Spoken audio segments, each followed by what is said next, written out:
கொண்டைக்கடலை வச்சு வடை செஞ்சு பார்த்துருக்கீங்களா? அப்படி செஞ்சு பார்க்காம இருந்திருந்தீங்க அப்படின்னா, கண்டிப்பா இந்த வீடியோ சேவ் பண்ணி வச்சுட்டு ட்ரை பண்ணி பார்த்துருங்க. கொண்டைக்கடலைய நைட்டே ஊற வச்சிரலாங்க. காலையில செய்யணும் அப்படின்னா, ஒரு 8 மணி நேரம் ஊறுனதுக்கு அப்புறமா, ஒரு மிக்ஸி ஜார்ல ஒரு பச்சை மிளகா, 2 பீஸ் இஞ்சி, ஒரு வரமிளகா சேர்த்து இந்த மாதிரி அரைச்சு எடுத்துக்கோங்க.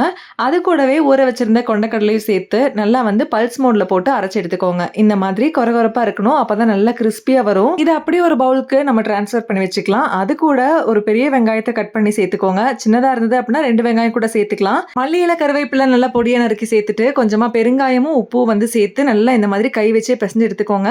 தண்ணி எதுவும் சேர்க்க தேவையில்லை. இதுவே வந்து சரியா இருக்கும். ரெடி பண்ணி வச்சதுக்கு அப்புறமா சின்ன சின்ன உருண்டையா இந்த மாதிரி செஞ்சு எடுத்து வச்சுக்கலாம். அப்ப வடை போடும்போது ஈஸியா தட்டி போட்டுக்கலாங்க. இந்த மாதிரி தட்டும்போது நல்லா ஃபிளாட்டா தட்டிக்கோங்க. அப்பதான் வந்து நல்லா மொறுமொறுன்னு வருங்க. ஆயில் நல்லா சூடானதுக்கு அப்புறமா இந்த மாதிரி பேட்சா போட்டு பொரிச்சு எடுத்துக்கோங்க. அவ்வளவுதாங்க. நல்லா மொறுமொறுன்னு சூப்பரான டேஸ்ட்ல கொண்டைக்கடலை வடை வந்து ரெடி ஆயிடுச்சு.